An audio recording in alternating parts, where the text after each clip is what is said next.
Masih bersama saya Budiman Tanurjo di Satu Meja The Forum. Saya ke Fahmi Radi, pengamat ekonomi energi UGM dan juga pernah menjadi anggota tim pemberantas mafia migas. Mas Fahmi, Anda cukup terkejut ketika Kejaksaan Agung kemudian mengumumkan Risa Khalid sebagai tersangka? Ya, saya terkejut dan surprise gitu ya.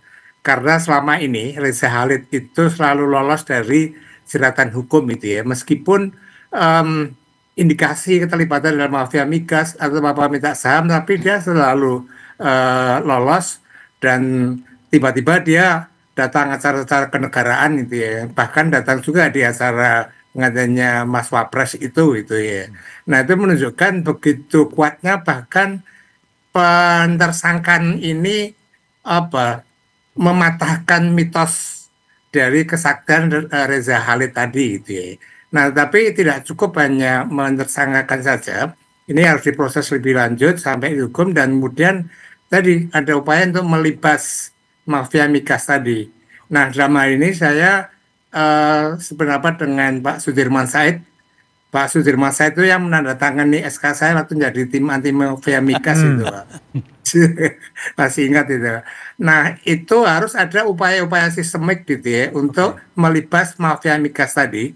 Karena mafia migas ini, berdasarkan pengalaman kami dulu di tim itu ya, ini merupakan persekongkolan yang berbuat jahat yang melibatkan eksekutif, legislatif, dan terutama adalah di Pertamina gitu ya.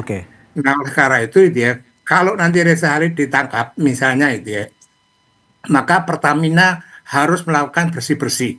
Dan itu pun juga harus hati-hati gitu ya.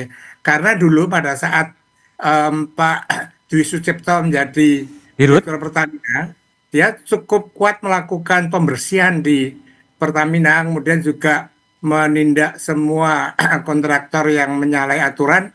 Setahun beliau tumbang gitu ya. Nah, itu juga menunjukkan begitu saktinya mafia migas tadi itu, Mas Budiman. Oke, baik Pak Fahmi. Pak Kurtubi, sebagai pengamat energi, gimana Anda lihat sebetulnya Risa Khalid dan permainan di dunia migas ini? Risa Khalid ini pemain old crack, pemain lama. Pemain lama. Pemain lama luar biasa, ya.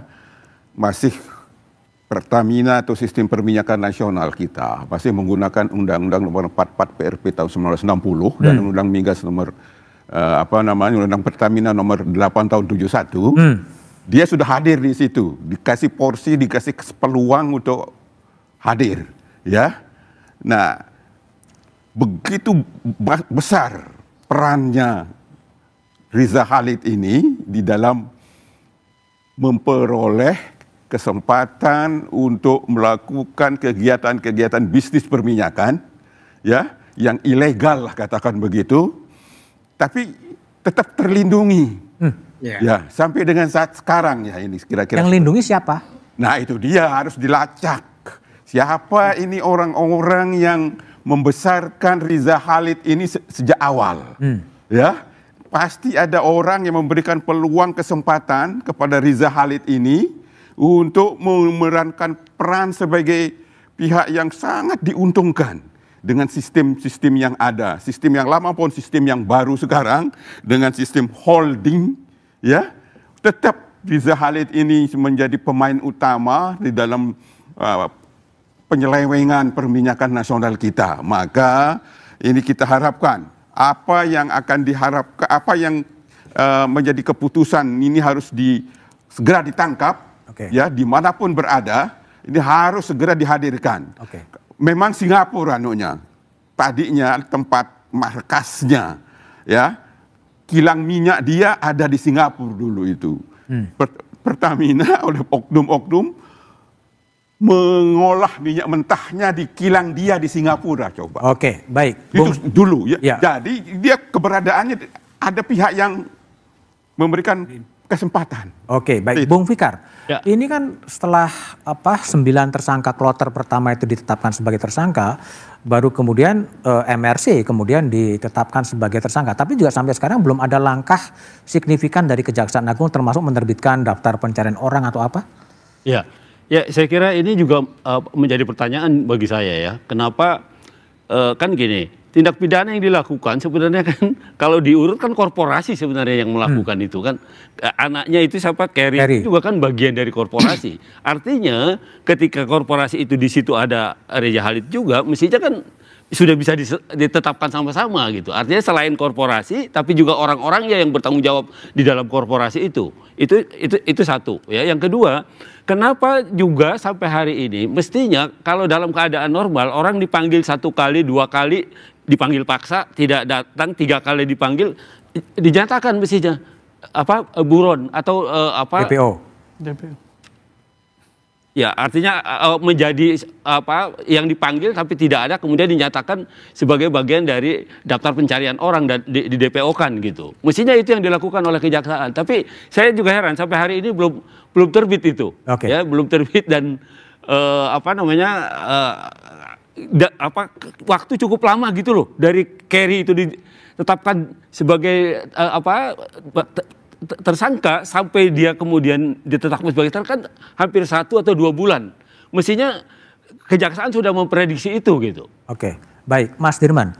Mas Dirman ini kan pernah juga di satu meja ya, mungkin 2015 kita berbicara seketika kasus skandal Papa Minta Saham yang juga melibatkan nama Muhammad Reza Khalid, dan Mas Dirman kemudian melaporkan ke Majelis Kehormatan DPR ya pada waktu itu, dan kemudian MRC juga tidak muncul sih sebetulnya.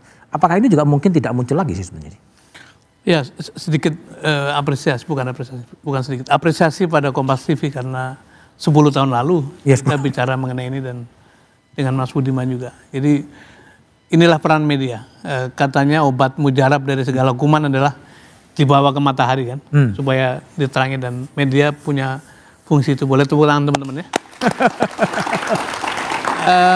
Tapi refleksi saya Mas Budiman, ini artinya kita nggak mengalami kemajuan. 10 tahun lalu, bahkan mungkin 15 tahun lalu kita bicara ini juga.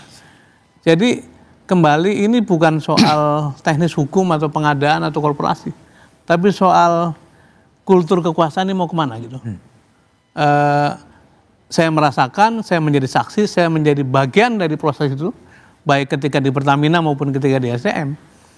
Sama ujungnya gitu, bahwa akhirnya sikap kekuasaan lah yang menentukan manusia semacam ini akan survive atau tidak gitu.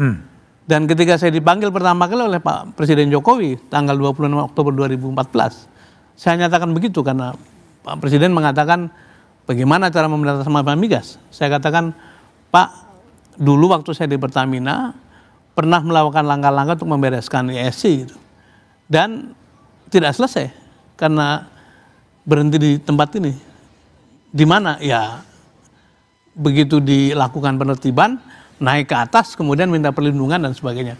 Dan tadi disebutkan oleh salah satu pembicara bahwa agak mengherankan Pak Radi kalau nggak salah, Pak Fahmi, ada yang mengherankan bahwa orang yang waktu itu dicari-cari oleh kejaksaan ketika kasus Papa Minta Saham, kok bisa hadir di acara-acara yang presiden hadir gitu. Berbaris di antara barisan VIP dan seolah-olah tidak ada apa-apa gitu. Bahkan waktu itu kan Jaksa Agungnya masih bagian dari satu partai. Dan di sana ada Pak Jaksa Agung juga yang pada waktu kasus Papa Minta Saham, kejaksaan juga yang mencari-cari Reza Khalid. Jadi sekarang pertanyaan kita adalah pada Presiden Prabowo gitu ya. Kalau memang kita punya kehendak mengejar koruptor sampai Antartika, kenapa kita tidak mulai dengan mengejar koruptor antar kita dulu gitu. Antar kita dulu. Antar kita. Jadi jauh-jauh Antartika, tapi kemudian yang antar kita tidak ketangkap. Jadi itu barangkali bisa jadi satu tema baru tuh Mas. Oke, baik. Saya akan tanya kepada Mas Pujiono, tapi bagaimana langkah kejaksaan berikutnya setelah jeda berikut ini?